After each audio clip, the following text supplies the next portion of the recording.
Hi, and welcome to another episode of Cooking with Fleur. Today we are going to be making a 5-course meal, and I'm going to explain to you how to plan a perfect dinner party. Now that entails quite a bit. Firstly, when you give the perfect type of dinner party, it's got to be perfect for you as well as for your guests. So if you're a people pleaser, you're going to be running around during your entire dinner party trying to please your guests. However, if you plan it properly, you actually get to chill, relax, enjoy your own dinner, enjoy your own company with your friends, your family. Now, I know we're all in a lockdown, so dinner parties with friends, that's not going to happen, but you can create your own little dinner party. We've got all this time on our hands now. So do this and make yourself plan it ahead of time. So the planning involves the following few things. Firstly, you have to plan a day. So you need a few days to plan.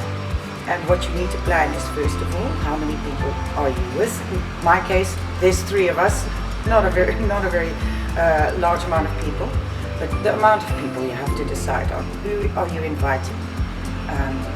Then make sure that you send out your invites and get your confirmation so that you are sure of how many people are actually going to be arriving. So set your date, set your time. Plan at least 3 days ahead of time, because the following step is you have to plan your menu. And after planning your menu, you have to do the grocery shopping. And after the grocery shopping, you have to start preparing your food. So when planning a dinner party, it's always a good idea to prepare some of the foods ahead of time, as in the night before. If you're going to be making a sorbet, an ice cream, a soup, those things can be made ahead of time. And that saves you a lot of work on the actual day. Next thing, the drinks. Of course you need to cater for your guests. You've got to cater the drinks. So you've got to pair your wines with your foods, your champagne. The welcoming drink is really important to serve as well. Are you having coffee as a dessert? Are there any food allergies? There are quite a lot of things to consider. So, having said all of that, I'm going to take you through making a 5-course meal.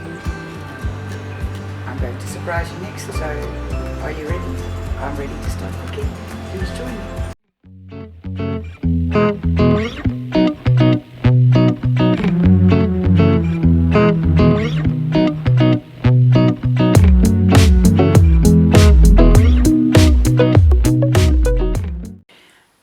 So all about planning a dinner party. I've got some really useful and handy tips for you. And so without further ado, let me show you. I've written it all down so that it might make a little bit more sense. Okay guys, so menu layout. So this is a large menu. I'm going to be doing this large menu, but you of course don't have to do that. You can just go with the welcome drink, starter, main, dessert, or a cheese board. Over here, the first thing we do is a welcome drink for your guests. So that could be anything from a cocktail to a sparkling wine, champagne with some strawberries. It could be a punch. It could be a Pimm's. It could be a sangria. But in the 1970s, 80s, a sherry. Whatever you like to serve your guests upon arrival. A small little welcome drink. Now, don't make it too alcoholic and too strong. You don't want your guests falling over before they've started dinner. Right, after your welcome drink, you can start with an appetizer, which is, and I've written here, amuse-bouche, which is French for appetizer, but literally translated, amuse is amusing your mouth. So it's tickling or tantalizing your taste buds, and that's really what we want this. We want something tiny, something small. This is not a cocktail party, so we are not going to be doing loads of canapes and little dishes on trays and go around. This is a dinner party. So this will be plated, and it will be just the tiniest little bite-sized something or other in order to tantalize your taste buds and to start getting you hungry. Right, then your starter, then your palate cleanser. It's not a necessity. Mostly this would be a sorbet of sorts or something refreshing, and preferably you would have a hot starter and then a cold sorbet. After that, your fish course, then your main course, then your sweet dessert, and optional, your cheese course. Finish off with coffee, chocolates and bonbons or truffles, something like that. So this is a large layout, but like I said, the welcome drink is important, your starter is important, your main course is important, and then your sweet dessert and or your cheese plus coffee. Right, so what we're going to do, this is the menu I've put together. So my dinner party I will be hosting is only for us three because we are in a lockdown. So we are having a dinner party for three, which is fantastic. We're really looking forward to it. We're going to dress up and everything. So our menu starts here with a smoked grilled haddock with a wilted sorrel and a Hollandaise sauce. Now that'll be served, you know, it's a very, very tiny portion just to get your taste buds going. We will follow that by a cream of roasted red pepper soup, accompanied by some dinner rolls, which I'll start with in a minute. So we're going to make our own homemade dinner rolls. Oh, I haven't even filled this out. So a sorbet off. I haven't filled it out because I haven't really decided what I'm going to do yet. It might be a sorbet of apple and ginger. It might be a sorbet of blueberries. I'll fill that in just now. Then we are going to be making a terrine of smoked salmon and cucumber. And we're going to accompany that with some a green apple green salad. A little bit of a garnish on the side. Now the main course is a millefeuille of beef fillet. Millefeuille in French means 1,000 leaves. This is not going to be 1,000 leaves like puff pastry, that's where it comes from. I'm going to be grilling the beef fillet in its whole and slicing it and layering it, fairly thick pieces, layering it with crispy potato in between, and that will be served with some seasonal vegetables and a wild mushroom cream sauce. Our dessert is a vanilla Bavarian cream or Bavarois. We'll be making an Earl Grey flavoured ice cream and poppy seed twirls or poppy seed biscuits, and we'll garnish that accordingly. I am going to finish off with a cheese platter type of a thing as well, or cheese course. We're going to make a blue cheese cream, almost like a mousse, and that will be accompanied with berry poached pears. And to finish off, coffee and chocolates. So that is our menu. This is a lot to take in, I get that, but we're going to have fun making this. And by all means, because we're all in a lockdown, not everybody has these exact ingredients. I'm just here to give you a general idea of what a successful dinner party means. So if you have chicken and butternut and some onions and some, I don't know, some beetroots, I mean, get creative and put a few courses together. This is really what it's all about. It's about family sharing, it's about fun, and it's about doing something different than having your normal roast chicken and roast potatoes, which is delicious. But let's have some fun with this, guys. Okay, next thing. Okay, so you've all seen the menu, and what I've done thereafter is made a prep list.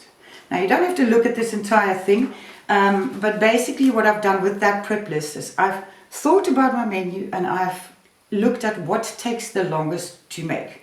So there are certain things that I can make today and they will be perfect for tomorrow, and then there are things that I have to make at the last minute. So on this prep list, for instance, I'm going to start off with my bread dough. Even if I par-bake them today and I don't have my dinner today, I have it tomorrow. Tomorrow we can just reheat them and finish baking them off in the oven. The terrine is something that needs to sit. The dessert needs to sit overnight in the fridge. The ice cream needs to sit. So what I want you to think about is when you are planning your menu and you're doing your prep list, is really to think, what can I make in advance and what takes the longest, and what are the last minute things that I have to do. So that's why you make a prep list. It's really important that you don't leave anything out and that you really use it, because this just gives you peace of mind. And when you're done with the one, scratch it out. Okay, and then the last thing is, of course, setting the table, which I wrote down here as well. If you're having a dinner party for 8 people and you only have 8 knives, 8 forks, 8 spoons, and perhaps 8 soup spoons and 8 teaspoons, you've kind of got to plan around that. Do you want to go wash those cutlery items in between your dinner party? Not really. So can you borrow from your neighbor? Are you you know, going to hire them, or not obviously at this time in life, but you know, it's quite a consideration. You don't actually want to have to wash up whilst you are throwing a dinner party. So, right, so that doesn't just go for your cutlery, it goes for your crockery as well. What are you going to plate your things on? Get creative. Use glasses to plate things in if you don't have enough bowls. I mean, if you're using your bowls for soup and you need to put something else in a bowl, use some glasses. So, okay. Then the important thing about setting your table is, where are you placing everybody? You need to place people at certain, you know, spaces at your dining room table, and generally it's male, female, so on and so forth. The host and hostess would be sitting at either long side of the table. Now, I don't have any of these issues here because there's only my 2 children and me. So I sit at the head of the table and they sit to my sides, and I have plenty of crockery, cutlery and all of that. So that's fantastic. Okay, then you have to think about your linen, your decor. Are you going to put flowers on the table? Are you putting beautiful little stones? Is it an occasion or for a birthday? You know, these are things you must, is there a color theme? These are things that you must decide ahead of time. Write it all down and get it all together on time. Then you need to check on your lighting, your music. Are you using candles? And so on and so forth. And really a very important thing as well, when you are welcoming your guests, that you have a drinks tray. So you need to plan not only your welcoming drink, you also have to plan which wines you are serving with which courses. Do you want beer? Do you want a stronger liquor? All considerations, and pace it so that your guests don't fall over after course number 3. Another important thing, which has not got anything to do with food, but it's got everything to do with the dinner party. Now your guests are arriving and everything's beautifully done and your table is set, you've got your decor, you've got your music, your lights are going, everybody's happy, they've had their welcome drink, and now somebody needs to go to the toilet and the toilet paper's run out. So just a little handy tip, remember to check your bathrooms, make sure they're nice and clean and neat. There's hand wash. There's some cream for the ladies to rub their hands with, towels and enough toilet paper. Okay, then if you have any other family members that can help you clear after each course, do try and organize it. If you've got a teenage child, try and organize that, because it just takes so much pressure away from you as a host. Right, so guys, all these things that I've been writing down here, I'm going to put down in the description for you. Our next video will be the making of all of the various foods. Okay, so what I really would like to share with you, I was going through some papers earlier, and I was so amazed to find some of my old menus from years ago. Literally this here was a menu I must have made when I was 13 years old, my second menu ever actually. So I decorated it all nicely. Yeah, that's pretty special. So I've got a few of the same ones. I mean, this one, 1990, even written in French, handwritten. This is just fabulous. I was so happy to find this. So anyway, my point with this was, you can make up a menu. You can have one of your children decorate a beautiful menu. You can print it out. You don't have to even have a menu there. If you don't have a menu, it allows you as the host to improvise if something goes wrong in your kitchen. So if you don't put the menu out there and you just, with each course, explain what the meal is, that covers you a little bit, just in case, you know, you might just overcook the bread rolls, you might burn something, and then you've got to quickly make a plan and improvise. So without further ado, this has been fantastic. A last little thing is, if you plan this 3 days ahead of time, minimally, because of your grocery shopping. I mentioned this earlier on in the video. Your grocery shopping's got to be done, your prep list's got to be planned, your ingredients that have got to be made ahead of time have got to be made ahead of time, and you've got to still organize all your drinks. Again, the last little thing is, you have to, if you have silverware, you have to make sure that you've polished it. So my daughter and I have spent the greater part of yesterday polishing a whole lot of silverware.